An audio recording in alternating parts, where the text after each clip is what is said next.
Bonjour à tous et bienvenue dans cette nouvelle vidéo. On se retrouve comme d'habitude pour voir les films, pour voir les séries, pour voir les sorties. Oui, je parle très vite. Le tout au cinéma ou sur les plateformes de streaming. Et aujourd'hui, notre rendez-vous est très discrètement symbolisé par ce très discret t-shirt. Nous allons bien évidemment parler du nouveau film Spider-Man, le nouveau film Marvel qui est dans nos salles depuis quelques jours. Et vous le savez, malheureusement, je suis depuis Endgame dans une dépression marvelistique et plus largement une dépression super-héroïque. Je trouve le cinéma super-héroïque peu intéressant, je n'aime pas l'évolution du MCU alors que j'ai été pendant très longtemps une fan de cet univers. Je n'ai donc plus beaucoup d'attentes suite aux différents traumas, je pense à Quantum Mania, à Thor, Love and Thunder, mon dieu c'était horrible, vous avez des vidéos sur tous ces films mais c'était affreux, aux séries comme She-Hulk, là encore un autre traumatisme. Bref, ça fait un petit moment que je me sens trahie par Marvel, mais c'est pas pour autant que je suis infidèle. Je vais donc voir religieusement tous les films qui sortent. Oui, je suis une sorte de pigeon. Et le pigeon que je suis a donc découvert le nouveau film Spider-Man Brand New Day au cinéma, et je veux qu'on en parle. Parce que je suis plutôt de bonne humeur, et ça, c'est rare. Installez-vous confortablement, servez-vous un grand café, un grand verre d'eau, la boisson de votre choix, et nous, on parle du film et de la raison de cette bonne humeur, juste après le générique. Pensez au like, au boost, aux commentaires, dites-moi si vous avez aimé le film, dites-moi si vous l'avez vu, dites-moi si vous comptez le voir, dites-moi si vous avez aimé Quantum Mania, et pourquoi du coup, justifiez-vous quand même. Et ouais, on se retrouve juste après.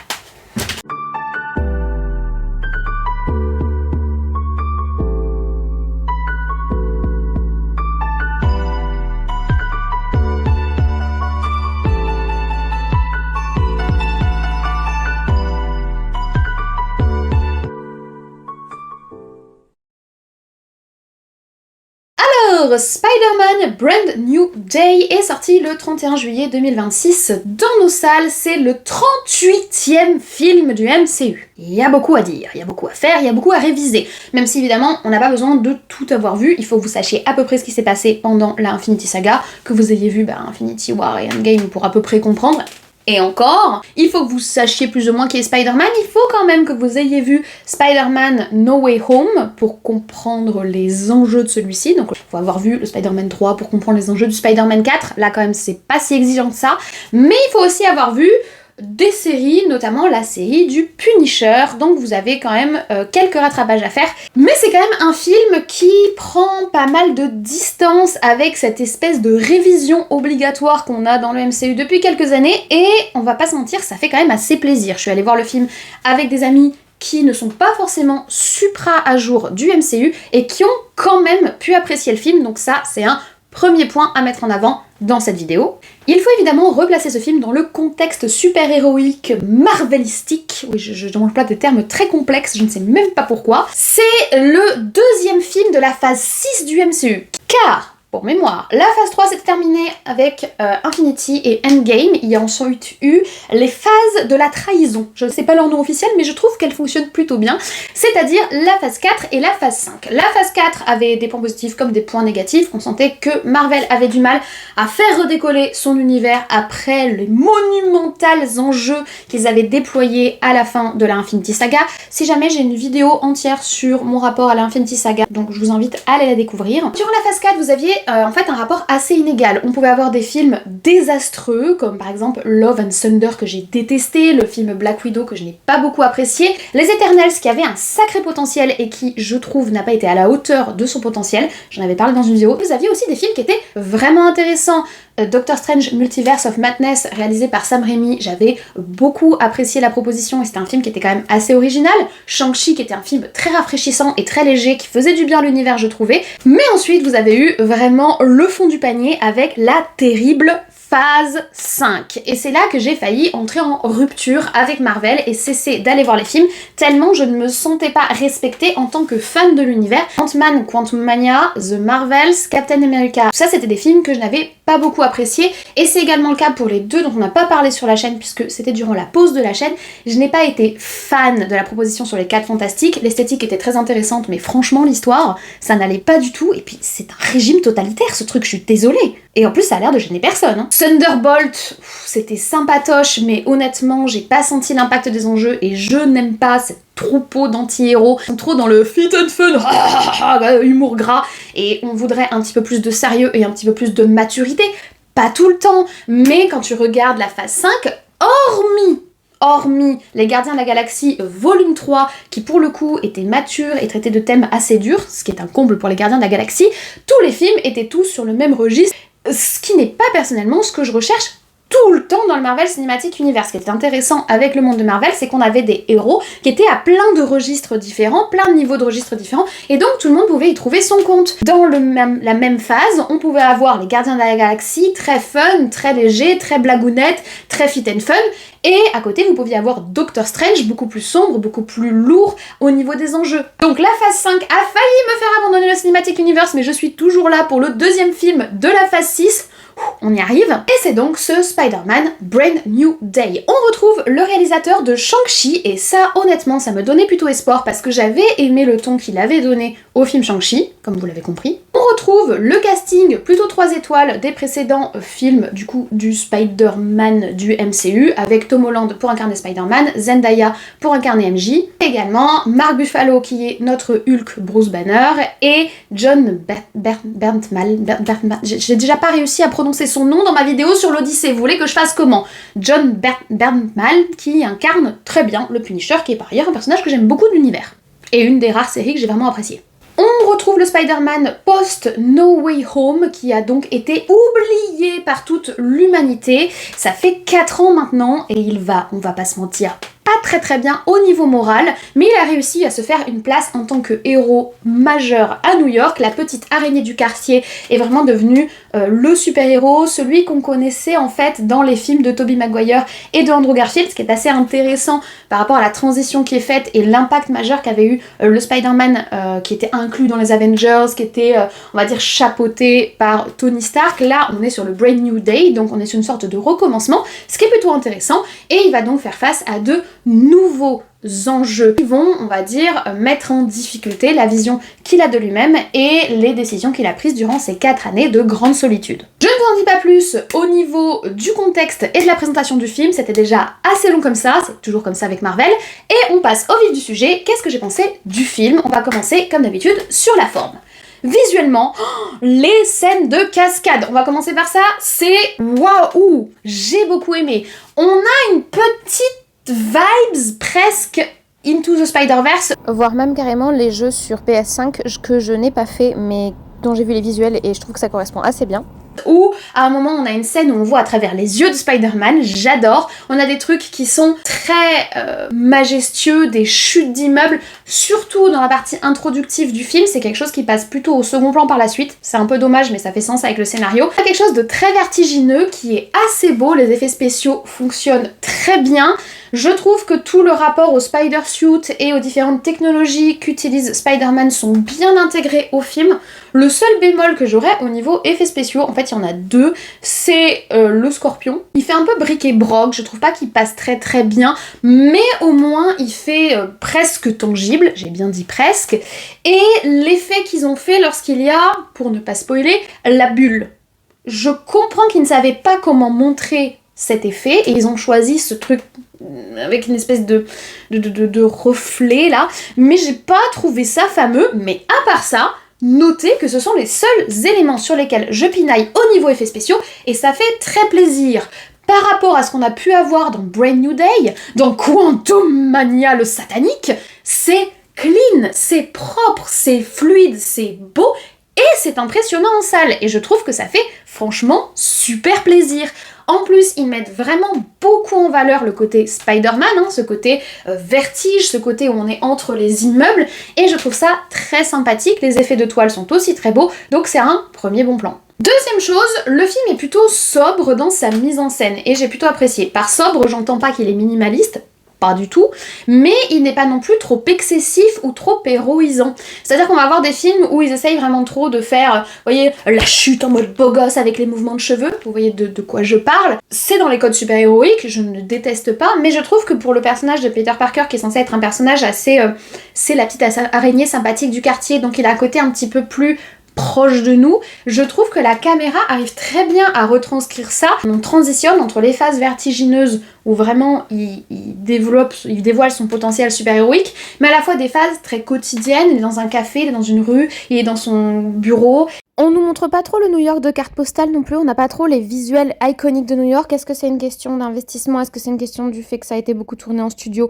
Ou est-ce que c'est volontaire pour donner le côté New York vécu et pas New York touriste? Je ne sais pas, mais ça pourra manquer pour certains, moi ça m'a pas gêné. Ils arrivent quand même à garder une certaine proximité avec une photographie qui n'est pas trop ambitieuse, qui n'est pas stylisée, hein. On n'est pas sur ce qu'avait pu proposer un film comme Les Eternals, ou ce qu'on avait pu proposer dans Multiverse of Madness. On avait quelque chose d'extrêmement ambitieux visuellement. On est quelque chose de plus humble, mais au moins on le fait bien. C'est quelque chose, c'est un point commun que je trouve par rapport au film Shang-Chi. On ne cherche pas à faire trop, on cherche à faire ce qu'on fait bien, et ça marche! Merci Marvel!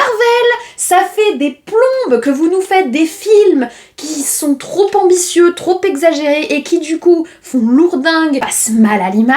Je pense à The Marvels par exemple, la scène des chats, la scène des chats, la scène des chats...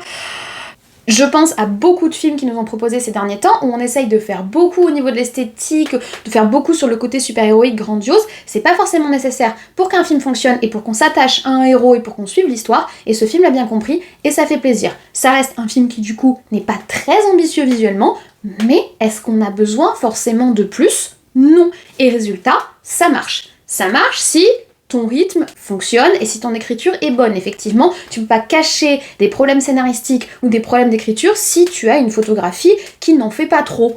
Un dernier point sur les musiques. J'ai bien aimé les musiques, je les ai trouvées prenantes sans être trop présentes. C'est-à-dire qu'on avait quand même un style Gardien de la Galaxie qui s'était beaucoup imposé ces derniers temps dans les films de super-héros. J'en ai parlé dans ma vidéo sur Supergirl très récemment, avec les musiques très funky, les trucs colorés, etc. Là, on n'est pas là-dessus, les musiques sont là pour habiter le film et pour donner une ambiance sans être trop présente et sans être une identité trop imposée qui s'uniformise avec les autres films, et je trouve que ça fonctionne. Les musiques sont sympathiques sans être trop présentes, je valide. Donc sur la forme, j'ai franchement été assez séduite par la simplicité et par le côté on va à l'essentiel de ce dont on a besoin pour Spider-Man. Reste que quand la forme est aussi peu présente dans le sens où on n'en fait pas trop, forcément le regard va se tourner vers le fond du film, et je vous propose donc de passer à cette seconde partie. Au niveau du fond du film, je vais m'intéresser à plusieurs choses. Le rythme, le scénario et on va dire la place que ça va occuper dans le MCU. Si je commence par le scénario, franchement, j'ai aimé les enjeux qu'il développe dans ce film. En fait, ce que je trouve très intéressant, c'est que c'est le premier film qui nous parle vraiment, premier film Spider-Man, qui nous parle vraiment de Spider-Man. Jusqu'à maintenant, dans le MCU, le Spider-Man de Tom Holland n'avait pas vraiment de place. Il était développé, mais en sous-main de d'autres personnages. Il était complètement parasité par le personnage de Tony Stark, que j'adore, attention, mais le premier film, Homecoming, avec le Spider-Man de Tom Holland, il est complètement parasité par son rapport à Tony, côté paternel, etc. Attention, moi je me suis beaucoup attachée à cette rythmique entre les personnages, mais du coup, on n'en savait pas tant que ça sur notre petit Tom Holland, et surtout, on ne le laissait pas évoluer par lui-même. D'ailleurs, chaque fois que le personnage de Spider-Man évolue dans les précédentes phases du MCU, c'est grâce à des technologies qui sont fournies par Tony. C'est pas grâce au fait qu'il ait gagné en maturité, qu'il est meilleur au combat, qu'il ait une meilleure perception de ses pouvoirs, etc. Et c'est ce que nous propose ce film. Enfin, c'est le 4e film sur le personnage et c'est enfin maintenant qu'on s'intéresse réellement à lui. Premier film, c'était la relation à Papa Tony. Deuxième film, c'était la perte de Papa Tony. Troisième film, c'était le forcing caméotistique qui avait fait plaise sur le papier mais qui n'apportait toujours rien au développement de personnage. J'étais ravie de revoir Andrew Garfield, j'étais ravie de revoir Tobey Maguire, et c'était surtout Doctor Strange et le multivers qui prenaient le pas sur le développement du personnage de Spider-Man. Et là, enfin, au bout de 4 films et de 6 phases, on développe le personnage de Tom Holland. Et je trouve que ce qu'il propose est assez intéressant. C'est relativement mature, merci, adieu la phase 5, c'est relativement intéressant, il y a des facilités scénaristiques. Il y a des grosses facilités scénaristiques sur beaucoup de choses. J'essaye de mettre beaucoup de choses sur la table, c'est d'ailleurs pour ça que le film est aussi long, je crois qu'il dure 2h20, tu les sens passer les 2h20 d'ailleurs, puisqu'il y a des longueurs, surtout au niveau des combats. Et pour être entre-temps, allez le voir une seconde fois, il y a vraiment des longueurs. Le film est trop long, il prend trop de temps, il développe tellement de choses en même temps qu'il essaye de prendre son temps, et il y a plein d'endroits où, voilà, quand c'est un revisionnage, tu sens de grosse longueur. C'est quand même un problème. Mais ils mettent plein de choses, c'est-à-dire qu'ils introduisent des éléments pour la suite, c'est toujours le côté Cinematic Universe, où ils vont introduire un personnage ou une problématique ou un contexte pour la suite. Je pense au personnage Roux, pour ne pas vous en dire trop, s'occupe de l'évolution du personnage de Tom Holland, avec quand même une évolution qui est très shonenesque. Tu as un problème qui est un problème quand même qui a l'air assez sérieux, on va pas se mentir, hein, c'est un problème qui a l'air un peu scientifique, tu vois, et la résolution du problème, c'est la résolution shonen. Après, on aime bien le shonen, a un côté super héroïque, l'héroïsme a un côté un petit peu résolution par l'amour et l'amitié et la famille et les amis, donc ça se tient, c'est un peu facile, c'est un peu beaucoup facile, on va pas se mentir, mais au moins la problématique qui est mise en avant, cette fameuse problématique un peu scientifique là, je la trouve intéressante et on a enfin le personnage qui évolue et qui stagne pas. Les choses qui avaient été introduites dans les précédents films de Spider-Man explosent enfin au visage de Spider-Man. Il a quand même arrivé beaucoup de choses à ce petit, et c'était étonnant qu'il soit pas passé par une phase plus mature, plus difficile, plus dure, plus introspective, et c'est ce que le film nous propose d'explorer. Et j'ai trouvé ça intéressant. On a évidemment les conséquences de No Way Home qui sont directement traitées dans ce film, avec une fin, mais surtout avec 2-3 scènes, je pense aux scènes avec Zendaya, qui sont vraiment bien. Il y a même des scènes qui sont particulièrement cruelles, et on les assume et on n'est pas toujours dans le fun. Et désolé, hein, les super-héros, c'est pas que du fun. Alors peut-être que c'est parce que moi j'aime les héros torturés, et au moins on a quelque chose d'un petit peu plus nuancé que juste nous allons régler nos problèmes à coups de poing et d'humour. Et du coup, cette écriture qui est assez riche, assez lourde, avec plein d'éléments à développer, à mettre en avant, et puis toute la psyché d'un personnage à développer, puisque du coup le personnage de Tom Holland avait été laissé en friche durant les précédents films. Là du coup, le scénario se speed un peu, sauf sur les combats. On a des combats qui sont très longs, pas forcément de façon nécessaire, et c'est les rares moments où j'ai décroché en mode bon... c'est pas tout ça, mais on passe à la suite, parce que le gars il a plein de problèmes à gérer, et on sait que ça va être torché en fait. Mais sinon, au final... presque étonnamment, les passages que j'ai trouvés les plus intéressants, c'est les passages où il n'est pas dans la posture super-héroïque et où on parle enfin de lui, on parle enfin de son rapport avec les autres personnages. En plus, on introduit peu de nouveaux personnages, ceux qu'on n'a pas l'habitude, toujours, je pense, phase 4, phase 5, où on passe notre temps à introduire de nouveaux personnages, de nouveaux pouvoirs, et d'anciens personnages qui développent de nouveaux pouvoirs, etc., etc., etc. Et en fait, on s'occupe jamais du personnage initial. Dans ce film-là, on introduit un nouveau personnage et un seul, et le reste, c'est développer les relations et les rapports entre des personnages préexistants. Enfin! Et ça fait que les scènes les plus intéressantes, les mieux rythmées et les plus impactantes dans le film, ce sont des scènes de dialogue et des scènes de rapport entre les personnages. Ce qui témoigne d'une assez bonne écriture d'ailleurs. Tu y vas pour la castagne, tu y vas pour l'étoile et tu y vas pour les cascades, et au final, moi en tout cas, ce qui m'a fait rester assise dans mon siège, à être collée à l'écran et à écouter et à boire leurs paroles et à boire les dialogues, c'est le développement de personnages et les rapports entre les personnages. Pour moi, c'est le signe d'une bonne écriture et ça permet d'avoir un rythme qui est très correct, même s'il y a toujours quelques petites phases de blanc. Et quand je repense à Shang-Chi, autre film du réalisateur, eh bien, c'était déjà le cas dans Shang-Chi. Ce qui était le plus intéressant, c'était le parcours du personnage et son rapport avec les autres, plus que les scènes de combat qui faisaient un petit peu redondantes et presque forcées. Dans ce film-là, elles sont pas forcées, elles sont juste trop longues. Et j'en viens donc à la place de ce film dans le MCU et à mon rapport au MCU, je vais être but et blanc, je vais être cash. Ce film m'a redonné espoir. Autant vous dire que les enjeux sur Doom et tout là en décembre, j'étais froide comme un glaçon sur l'histoire. Moi, j'ai plus confiance dans Marvel. Hein. C'est comme les relations toxiques, c'est-à-dire que t'as encore des sentiments pour ton ex, parce que vous avez passé beaucoup de temps ensemble. C'est une expérience, vous vous êtes rencontrés. Enfin, moi, j'ai rencontré le MCU, j'étais au collège, je me suis attachée à ces personnages, je me suis attachée à ces univers. On a vécu plein de choses, on a vécu des belles choses, on a vécu des émotions fortes, mais il m'a trahi. Et du coup, j'essaye de prendre mes distances tout en ayant toujours des sentiments, et du coup, quand il met un nouveau film au cinéma, j'y vais en essayant d'avoir le moins d'espoir possible, mais j'y vais quand même. Elles sont peut-être un peu le vécu, mon explication des relations toxiques, non ? Je suis dans une relation toxique avec Marvel, et là, pour la première fois depuis très longtemps, ce film m'a donné espoir dans le fait de poursuivre cette relation toxique avec Marvel.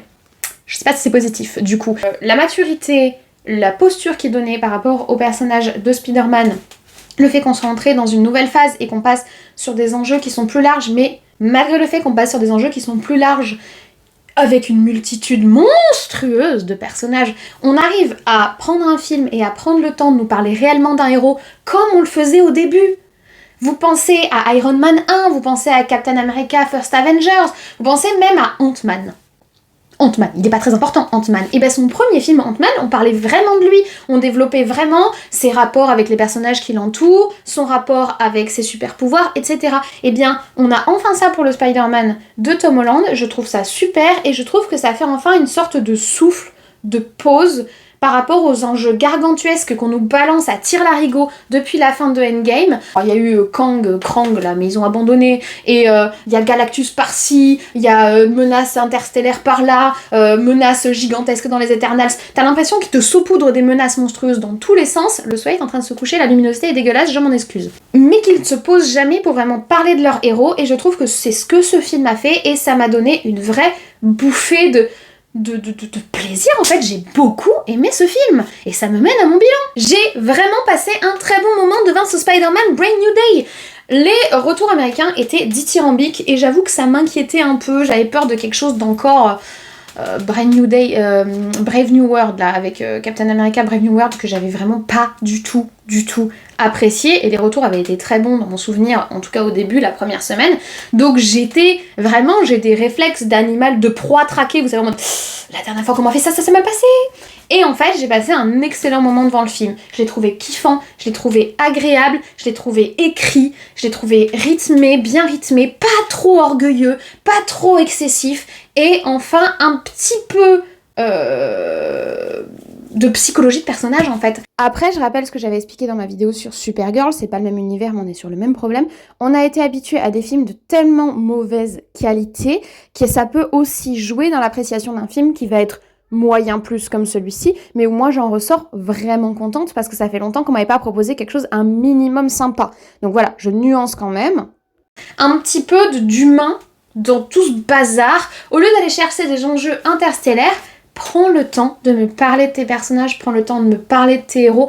Ça vient aussi du fait que le personnage de Tom Holland est un personnage auquel je suis attachée depuis longtemps maintenant, donc je suis intéressée par son évolution. Tu me prends les 4 Fantastiques par exemple, ils essayent de faire un petit peu de développement de personnage, et encore. Mais je viens de les rencontrer, j'y suis pas encore attachée, malgré le fait qu'il y avait eu d'autres films avant et que je sais que c'est un quatuor que j'apprécie. Donc du coup, ça me laissait un peu froide parce que ça allait trop vite. Là, je suis heureuse que Marvel ait financé et ait donné sa chance à un film qui prend un petit peu son temps, non pas pour nous introduire plein de nouveaux personnages, plein de nouveaux enjeux, et puis ceci, et l'héritier de machin, et puis des trucs dans tous les sens, mais juste pour nous parler d'un héros qui a évolué avec nous, qui a évolué dans cet univers, et pour voir où il en est, et pour lui proposer un petit temps en fait pour parler de ce héros avant de l'inclure dans la multitude. J'ai trouvé ça très bien et ça m'a fait passer un bon moment en salle. Et du coup, est-ce que je vous recommande le film ? Oui, particulièrement si vous faites partie des traumatisés des phases 4 et 5. La team des traumatisés phases 4 et 5, mettez-moi un petit coucou dans les commentaires si vous êtes comme moi et que Quantum Mania vous a laissé sur le bord de la route. Mais Widow, Thor, enfin tous ces films qui petit à petit ont émaillé mon rapport à l'univers du MCU. Dites-moi si vous êtes dans le même cas que moi, et si jamais vous êtes dans ce cas-là, et bien je vous recommande le film. Si vous ne vous êtes pas lassé de Marvel, je vous recommande le film. Si vous n'aimez pas les films de super-héros, par contre, je suis pas sûre que ce soit pour vous. Voilà. Même si Spider-Man est franchement, parmi les héros proposés par le MCU, l'un des plus universels, j'ai l'impression, l'un des plus attachants pour tout le monde. Il n'est pas si particulier que ça. Il a ce côté proximité, il a ce côté héroïque mais sans trop, il a ce côté très attachant qui vient particulièrement de Tom Holland, comme on en parlait à la fin de notre séance avec les amis. De Tom Holland, je trouve qu'il touche quelque chose de très proche de la petite araignée du quartier. Tobey Maguire était la petite araignée dépressive du quartier, Andrew Garfield était l'araignée très sexy du quartier. Lui, il a vraiment le côté la petite araignée du quartier. Ça n'enlève rien à la sexiness ou au côté un peu dépressif du personnage de Tom Holland dans ce film, mais je trouve qu'il a vraiment cette identité de la sympathique araignée du quartier. Je trouve qu'ils l'ont très bien casté, je trouve qu'il fonctionne bien et ça fait plaisir. Voilà pour mon bilan. Merci à tous d'avoir regardé cette vidéo jusqu'au bout, j'espère que vous l'avez appréciée, j'espère que vous avez passé un bon moment avec moi. J'espère surtout que vous allez ressentir le même espoir super-héroïque pour le MCU en allant voir ce film que moi, parce que ça m'a redonné des petites vibes presque du début. Si on regarde la métaphore de la relation toxique, c'est très mal. Mais on parle de film, alors ça va. Non, en vrai, je suis très contente de ce visionnage. Et d'ailleurs, pour ne rien vous cacher, ma deuxième séance pour aller voir ce film est prévue. J'ai toujours pas revu l'Odyssée, ce que je devrais faire, mais en fait, je trouve personne à motiver à venir voir l'Odyssée avec moi, alors que j'ai eu peu de difficulté à motiver des gens à aller se faire une deuxième séance, enfin à aller m'accompagner pour ma deuxième séance pour Spider-Man. J'ai donc une deuxième séance qui est déjà programmée, ce qui est un très bon signe, ça veut dire que j'ai vraiment passé un bon moment et ça m'avait manqué de passer un bon moment devant un film de super-héros. Donc j'espère que ce sera votre cas aussi. Si jamais vous l'avez vu, laissez-moi en commentaire votre avis sur le film, remerciez cette petite vidéo et soutenez-la avec un like et surtout avec un boost, ça aide vraiment la chaîne. Et si la chaîne redémarre aussi bien depuis ma pause, c'est grâce à vous et je vous en suis très reconnaissante. Abonnez-vous si ce n'est pas encore le cas, allez voir les anciennes vidéos, il y a une playlist Marvel d'ailleurs sur la chaîne, donc n'hésitez pas à aller farfouiller là-dedans.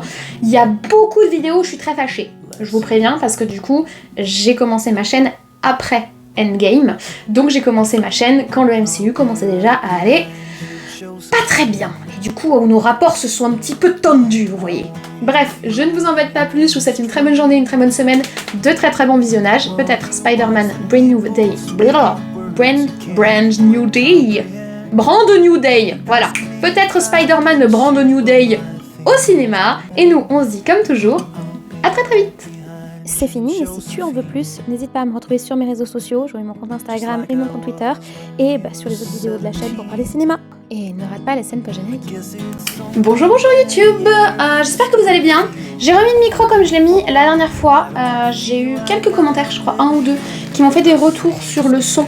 Dites-moi si c'est mieux, dites-moi si ça résonne moins, parce que je sais pas comment faire autrement. Normalement il devrait y avoir bientôt des étagères ici, pour exposer tous mes autres Lego, parce que sinon mes Lego ils sont un peu partout répartis dans la maison et j'aimerais bien les mettre au même endroit. Peut-être que les étagères ça fera moins de résonance, mais d'ici là, voilà, j'espère que c'est mieux. Petit café, même pas glacé, car il fait bon.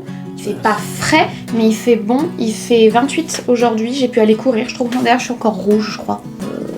C'est venez comme vous êtes ici, hein. C'est comme la pub McDo de l'époque. Hein. J'ai mis mon petit t-shirt Spider-Man pour parler de Spidey. Et d'ailleurs, j'ai un masque Spider-Man, faut que je me le sorte, que je compte utiliser. Mais alors, ce sera en fin de vidéo. C'est trop m'en demander de faire l'introduction avant. Du coup, pour une fois, je filmerai l'introduction après. Il est où mon masque Spider-Man? Où est-ce que je l'ai rangé? Je vais vous montrer, tiens. Donc... débrancher. Il y a dans mon bureau un placard qui est en fait mon placard à costumes et cosplay. Voilà, tout ça, l'intégralité de tout ça, c'est tous mes costumes que j'ai accumulés depuis maintenant plus de 20 ans. Il y a des trucs que vous n'avez vraiment jamais vus parce qu'ils ne sont pas forcément utiles pour les vidéos. Il y a des trucs que vous avez déjà vus, celle-là j'avais porté pour Monte Cristo je crois. Donc voilà, et j'ai ensuite plein d'accessoires pour mes cosplays, et c'est à peu près rangé, mais je n'arrive pas à retrouver mon masque de Spider-Man. Donc, ah ah non mais c'est pas... Oh, je pensais avoir un Spider-Man rouge et j'ai pas le bon Spidey. Ah bon bah il y aura pas de masque de Spider-Man les gars. Autant pour moi, je pensais que j'avais les deux, mais apparemment j'en ai qu'un. Bon, dommage. Qu'est-ce que j'ai porté pour le lycée? Du coup, je vous ai remis à votre place. J'ai bougé. Non, j'ai pas bougé. Il n'y aura pas de masque Spider-Man. Autant pour moi. Je pensais que vous avez le masque rouge. Bon, c'est pas grave, vous n'en voulez pas. J'ai quand même un t-shirt thématique. On se retrouve pour parler de la sortie Marvel qui est Spider-Man Brand New Day. Et c'est parti. Voilà, un petit peu de caféine pour la route. Et on y va. J'ai acheté un sirop de caramel 0 calories protéiné. C'est sublime, c'est de la bulk, c'est pas sponsorisé, juste je vous le dis parce que c'est incroyable, c'est incroyablement déculpabilisant. Il y a des nouveautés dans le décor, ces petites choses qui seront bientôt équipées de LED. Oh là là, vous allez rien voir, mais je pense que vous le verrez en biais comme ça. C'est des extraits de films, de bandes de films. Là vous avez 2 extraits du Seigneur des Anneaux avec Aragorn, qui est ici. Je vais pas l'avoir non plus. C'est Harry qui fait debout à son balai. Donc j'ai acheté des cadres Ikea, vous voyez c'est très de la bricole, mais il y a un petit espace ici et je vais ajouter des LED et ça va être incroyable. Ils seront ici puisque comme je vous l'ai dit le décor ce sera plutôt des Lego, mais pour le moment je les ai mis là et ça fait un reflet affreux. Ce décor est désastreux. C'est pas le sujet, on est en train de s'éparpiller là. Tout. C'est de la musique que j'écoutais avant de filmer la vidéo et du coup maintenant j'ai dans la tête. Je connais pas les paroles en plus. Ben, c'est la musique de Spider-Man Into the Spider-Verse. Tout est lié, c'est le multiverse ici les gars. Nous allons bien évidemment... Il faut évidemment replacer le film dans le contexte... Il faut évidemment replacer ce film dans le contexte... Mais on a quelque chose de très... je trouve pas le mot, mais vous savez, qui donne le vertige. Vertigineux. Voilà, le vocabulaire c'est pas facile, hein. On a... J'ai chaud. Il faisait pas si chaud, mais en fait ce t-shirt est extrêmement épais. C'est un t-shirt d'hiver et en plus c'est un t-shirt pour homme à la base. Les mecs, vous portez des trucs vraiment épais. Non, faut pas que je m'attache les cheveux. Je voulais faire la photo de miniature avec mes jolis cheveux. Enfin, mes jolis cheveux. Non, ils sont pas mal. Mais j'ai chaud. Le café chaud, c'était une mauvaise idée en fait.